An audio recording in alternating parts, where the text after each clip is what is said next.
Bienvenido a Mizkakubun, la puerta de entrada a un lugar lleno de emocionantes historias. Hoy hablaremos de los pueblos originarios de América, segunda parte.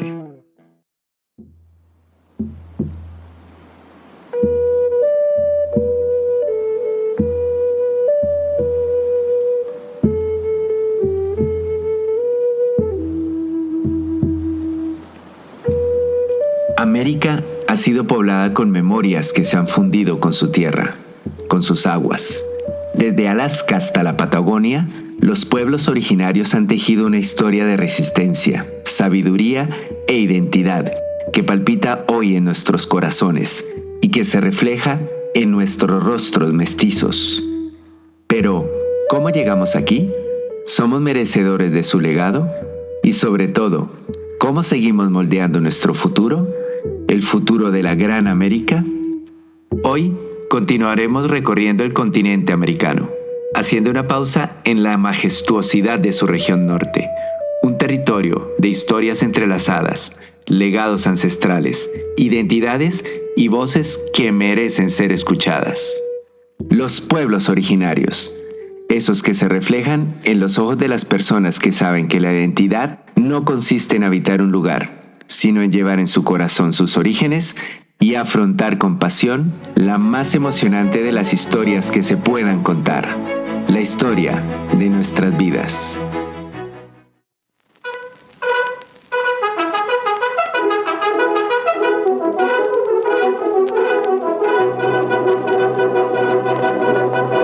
¿Reconoces esta intro? Para muchos de nosotros, la primera imagen que se viene a nuestras cabezas de un nativo americano viene de la cultura popular, el cine, la tele, los cómics. Mucho más si este nativo pertenece a los indios de Norteamérica. Una serie popular donde se representaba a un nativo Potawatomi era el llanero solitario, The Lone Ranger. Aquí aparecería Toro, Tonto, como la figura que acompañaba al protagonista. Era una imagen que acompañó a muchos de nosotros durante nuestra niñez. Pero aquí había una trampa. Toro no era una representación fiel.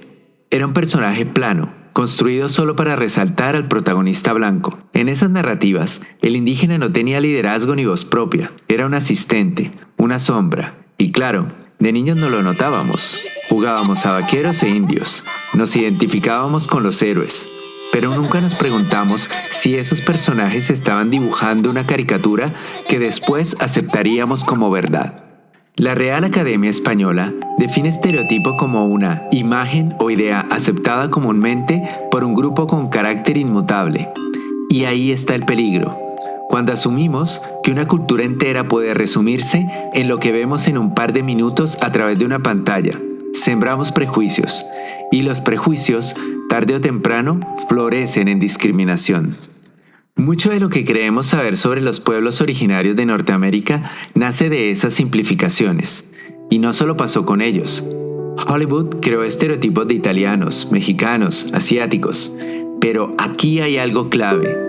Los medios construyen clichés, sí, pero somos nosotros quienes decidimos si los adoptamos o los desafiamos. Por eso urge algo más valiente: separar el mito de la realidad, tener criterio, conocer las historias auténticas de estos pueblos y entender el contexto histórico en que vivieron para construir una mirada más humana y sobre todo más justa. Hay que recordar que la primera mitad del siglo XX en Estados Unidos todavía estaban frescas o incluso en vigor leyes de segregación racial como las leyes Jim Crow, que fueron un conjunto de leyes racistas promulgadas en los Estados Unidos a finales del siglo XIX y principios del siglo XX, que establecieron la segregación racial en la vida pública y privada, restringiendo severamente los derechos políticos, sociales y económicos de varias comunidades no blancas. En ese contexto, ¿cómo íbamos a esperar que el cine representara a los nativos de forma justa y profunda?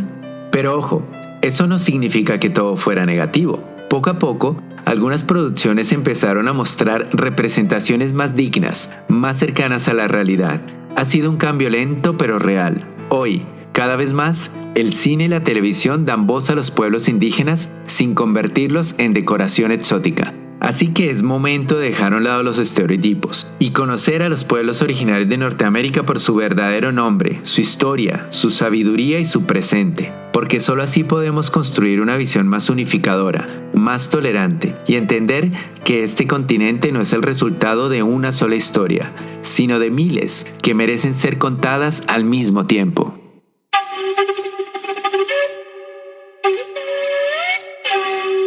Las primeras naciones. En la primera parte de los pueblos originarios de América, hablamos de la teoría más aceptada del poblamiento del continente, que indica que los primeros habitantes americanos llegaron desde Asia, a través del estrecho de Beringia, por lo menos hace 16.000 años. Además, a través de posteriores migraciones que llegaron a través de los océanos. Durante siglos, Norteamérica fue poblada por una vasta red de territorios, habitados por cientos de naciones. Para entenderlos, debemos primero hablar de su diversidad. Desde el Ártico y Alaska, hogar de los Inuit, Tlingit y Haida, hasta las llanuras del Mississippi, dominados por pueblos Sioux y algonquinos. Este territorio albergó una impresionante constelación cultural. Centenares de tribus, cada una con sus propios idiomas, costumbres y tradiciones. Estas naciones crecieron a partir de comunidades establecidas hace miles de años. Durante el periodo arcaico, hacia el 2100 a.C., el maíz llegó desde Mesoamérica y revolucionó su forma de vivir. Las famosas tres hermanas, maíz, frijoles y calabaza, no eran solo alimentos, eran un sistema agrícola brillante que equilibraba el suelo, garantizaba nutrición y transformaba a cazadores-recolectores en agricultores con asentamientos permanentes. Con el tiempo, aparecieron centros urbanos como Cahokia, uno de los mayores y más complejos centros indígenas de la Norteamérica precolombina. Una ciudad de la cultura mississippiana que demuestra un avanzado desarrollo social y económico. Sus montículos de tierra, como el Monte del Monje, son un testimonio de desarrollo. Montville, en el sureste de lo que hoy es Estados Unidos. Este centro mississippiano fue el corazón político y cultural de una gran civilización. Sus vestigios no son ruinas silenciosas, sino huellas vivas. 20 plataformas de templos que aún susurran historias de líderes, ceremonias y comunidades que vieron en la tierra algo sagrado. Más al norte, Poverty Point revela otro capítulo fascinante, una ciudad inmensa, planificada, que prosperó sin depender de una agricultura intensiva. Allí, sus habitantes construyeron caminos y montículos, comerciaron a grandes distancias y diseñaron su vida en armonía con el entorno. A diferencia de las pirámides monumentales de Mesoamérica, aquí la arquitectura adoptó otro lenguaje, adaptándose a los ciclos de movilidad y a comunidades donde el poder estaba más disperso. Estas ciudades no solo fueron centros de intercambio, fueron mapas espirituales trazados en la tierra. Para los pueblos nativos, la tierra no era una propiedad privada, sino un regalo del Gran Espíritu. Todo estaba conectado, los ríos, los bosques, los animales. Sus ceremonias y rituales buscaban renovar el equilibrio del universo, marcando estaciones y celebrando las primeras cosechas, o el regreso del salmón y el búfalo. Su sociedad estaba organizada en clanes y comunidades donde el respeto a los mayores era ley. Las mujeres muchas veces lideraban el clan, al tiempo que transmitían saberes. Los hombres dedicaban largas jornadas a la caza y a transmitir su saber. La educación se basaba en observar, aprender del ejemplo y asumir un rol dentro de la comunidad. Su conocimiento médico era sorprendente. De la corteza de sauce extraían ácido salicílico, el principio de la aspirina. Desarrollaron anestésicos naturales, estudiaron las estrellas, construyeron caminos y planearon ciudades. A ellos debemos inventos como el kayak, la parca, el lacrosse, la goma de mascar, las gafas de sol y técnicas agrícolas que aún utilizamos. Su cultura no se reducía a la supervivencia. Los juegos, la música y los cuentos eran medios de educación, medicina y espiritualidad. Cada tamborileo acompañaba historias que sanaban cuerpos y espíritus.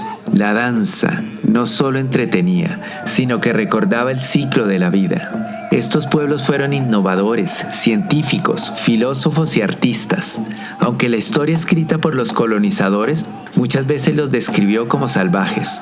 Hoy sabemos que eran civilizaciones complejas que desarrollaron soluciones brillantes para habitar uno de los territorios más diversos del planeta. Conocer su legado no es solo una lección de historia, es una invitación a mirar de otra manera el continente que habitamos. Rescatar su respeto por la tierra y su concepto de comunidad puede enseñarnos mucho sobre cómo construir un futuro más humano.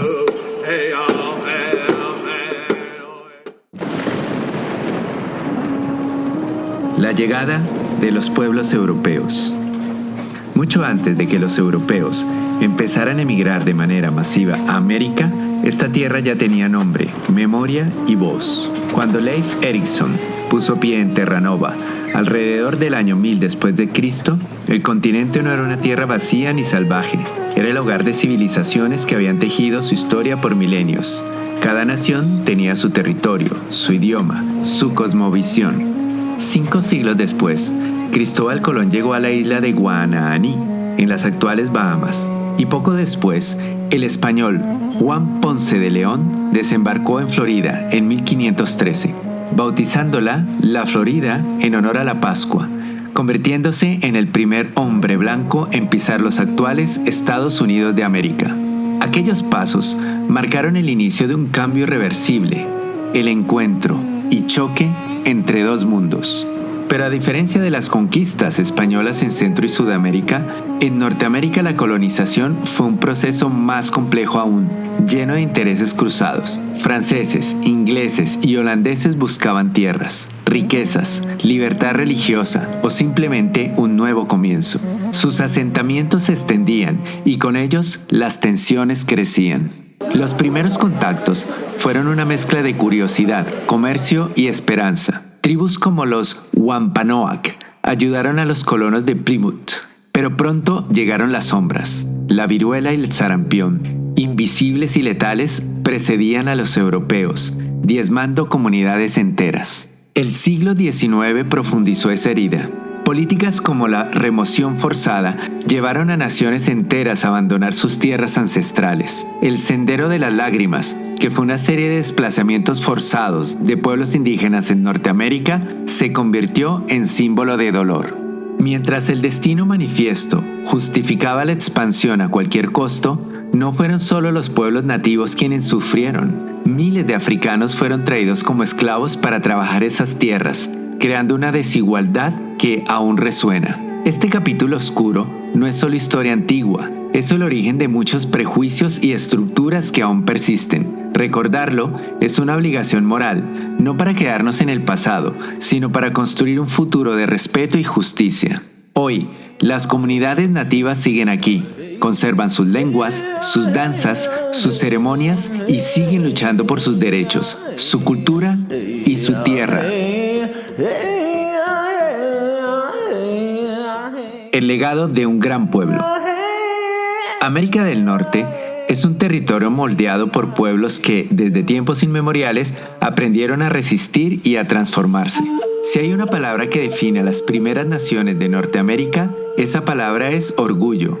Orgullo por sus raíces, orgullo por sus tradiciones, orgullo por su existencia. Su historia no es la de un pueblo que se dejó borrar, sino la de una cultura que sobrevivió a pesar de todo. Guerras, enfermedades, colonización, estereotipos. El mosaico cultural de Norteamérica es una palabra viva de resiliencia. Los pueblos originarios no solo dejaron huella en la tierra, también dejaron una manera de relacionarse con ella. La diversidad que vemos hoy es fruto del mestizaje, de los encuentros y desencuentros, de generaciones que encontraron formas de adaptarse y de transformar su entorno. La literatura nos da una ventana al alma de este continente. Autores como Mark Twain mostraron en Tom Sawyer la astucia y la picardía del espíritu americano, mientras que Harriet Beecher Stowe, con La cabaña del tío Tom, expuso las heridas de la esclavitud y las profundas divisiones de su tiempo. Jack London, en La llamada de la selva y Colmillo Blanco, nos recordó que esta tierra, antes que nada, fue naturaleza salvaje y que en esa naturaleza se forjó la identidad de sus pueblos. En tiempos más recientes, voces nativas como Louise Erdrich, Leslie Marmon Silko y Tommy Orange nos acercaron a la compleja identidad de los pueblos originarios en la actualidad. Erdrich, con Love Medicine, nos habla de la resiliencia cultural Ojibwe. Silko, en Ceremony, nos invita a sanar reconectando con nuestras raíces. Y Orange, en There, nos retrata a los nativos americanos urbanos, que viven entre la tradición y la modernidad. Incluso, la historiadora Roxanne Dunbar Ortiz nos recuerda en Indigenous People History of the United States que esta tierra tiene una memoria profunda que exige ser escuchada. No puedo evitar más que sentir admiración por las primeras naciones, los pueblos indígenas, los migrantes que cruzaron mares y desiertos, los migrantes que aún cruzan fronteras. Todos forman parte de esta vasta red de historias. Si algo nos enseñan es que la tierra no nos pertenece, nosotros le pertenecemos a ella. El sabio jefe Seattle lo dijo con claridad en 1854, en un discurso que contestaba al gobernador territorial Isaac I. Stevens, que aunque ha sido transformado para nuestro entendimiento, encierra sabiduría en frases como estas. El aire es precioso para el hombre rojo. Todas las cosas comparten el mismo aliento. El animal, el árbol, el hombre. Lo que le sucede a la tierra, le sucederá también a los hijos de la tierra. El hombre no tejió la red de la vida. Él es solo un hilo en ella. Lo que le hace a la red, se lo hace a sí mismo. Cada parte de esta tierra es sagrada para mi pueblo.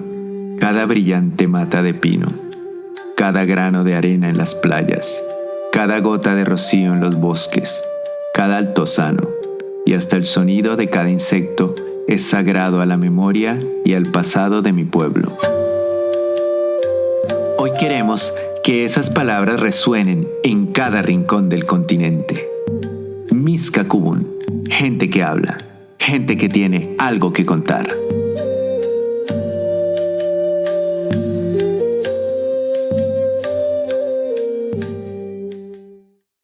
Gracias por escucharlos.